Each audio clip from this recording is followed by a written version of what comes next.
جس کی آواز واضح تھی۔ تینوں اسی پر دھیان دے رہے تھے کہ اچانک ہی گہری خاموشی میں کسی کے درد میں رونے کی آوازیں سنائی دی، جو بیلکنی سے ہی آ رہی تھی۔ ہمت اکٹھی کر کے جب دروازے کی طرف بڑھے اور کھولا تو دل میں خوف تھا، نہ جانے کیا دکھ جائے۔ انہوں نے فون کی لائٹ جلا کر ادھر ادھر دیکھا تو وہاں کوئی بھی موجود نہیں تھا۔ وہ رات تینوں کی بڑی مشکل سے کٹی۔ اگلے دن حاشر جب شام کو آفس سے گھر لوٹا تو کافی تھک چکا تھا۔ ٹی وی چلا کر صوفے پر بیٹھ گیا۔ زین اور زہیب اپنے کمرے ہی میں تھے۔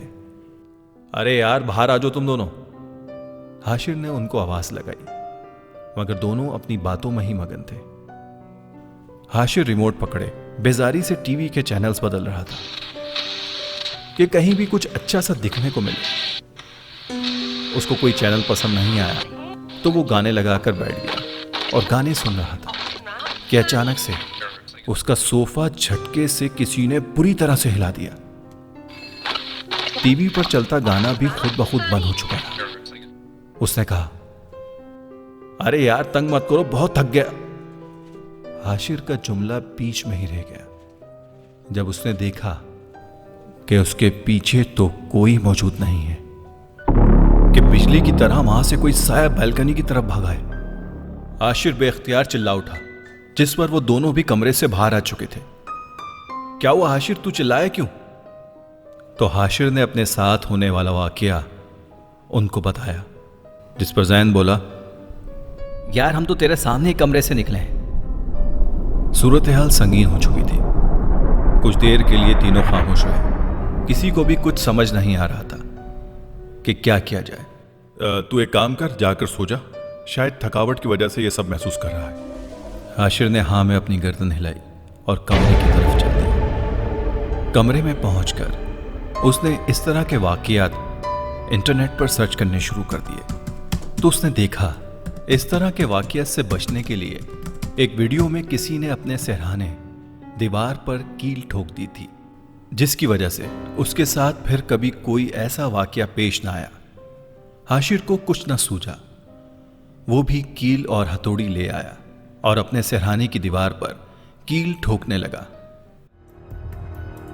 اسے محسوس ہوا جیسے کوئی قوت اسے اس عمل سے روک رہی ہے۔ اس کے ہاتھ میں تیزی آتی جا رہی تھی اور آخر کار وہ کیل کو ٹھوکنے میں کامیاب ہو گیا۔ اس نے ایک گہری سانس لی، کیل کا بغور جائزہ لیا اور ہاتھ دھونے باتھ روم کی طرف چلا گیا۔ اس کا دھیان ہاتھ دھونے پر تھا اور گہری خاموشی تھی، بس پانی گرنے کی آواز سنائی دے رہی تھی۔ حاشر کی نظر کے سامنے لگے آئینے پر گئی تو وہاں تھا تو اسی کا عکس، مگر اس کا چہرہ بالکل سپاٹ، اور سب سے حیرت انگیز بات یہ تھی کہ وہ کیل اس کی پیشانی میں ٹھکا ہوا تھا۔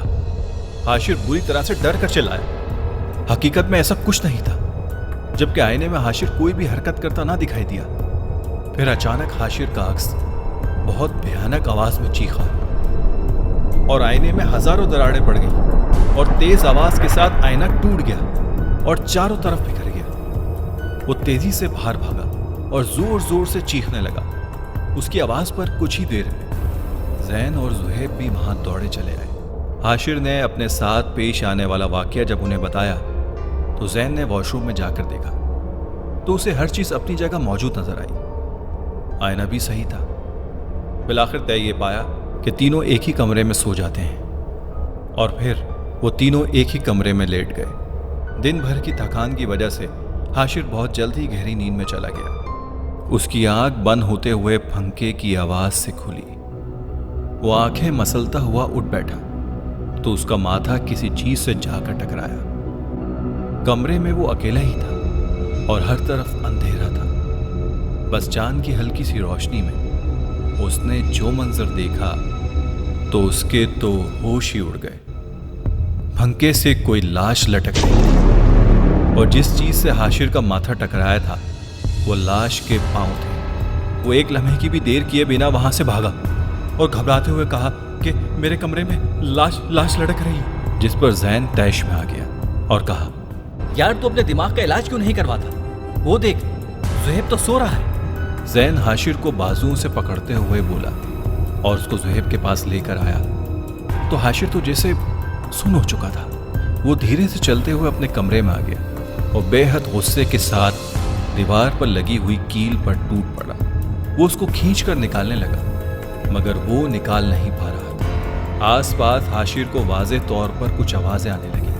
نہیں، اسے مت نکالو، مت نکالنا اسے، اسے مت نکالو، مت نکالو اسے، اسے مت نکالو، مت نکالو اسے، نہیں نہیں اسے مت نکالو، مت نکالنا، مت نکالنا اسے، اسے مت نکالو. حاشر کی کوششیں بڑھتی گئیں اور اس کے ساتھ ساتھ وہ آوازیں بھی بڑھتی جا رہی تھیں. اسے مت نکالو، مت نکالو اسے، نہیں نہیں اسے مت نکالو، مت نکالنا، مت نکالنا اسے، اسے مت حاشر نکالو. اپنے ہاتھ تک زخمی کر چکا تھا مگر وہ کیل نکلنے کا نام ہی نہیں لے رہی تھی اور نہ ہی وہ آوازیں رک رہی تھیں. اسے مت نکالو. اس کے ہاتھ بری طرح سے زخمی ہو چکے تھے. وہ آخر کار تھک ہار کر اپنا سر دونوں ہاتھوں میں تھامے فرش پر بیٹھ گیا اور چیخ چیخ کر رونے لگا کہ اچانک اس کے ذہن میں خیال آیا. وہ گیا اور اپنا لیپ ٹاپ اٹھا کر لایا. اس نے لیپ ٹاپ آن کیا اور انٹرنیٹ پر سرچ کرنے لگا.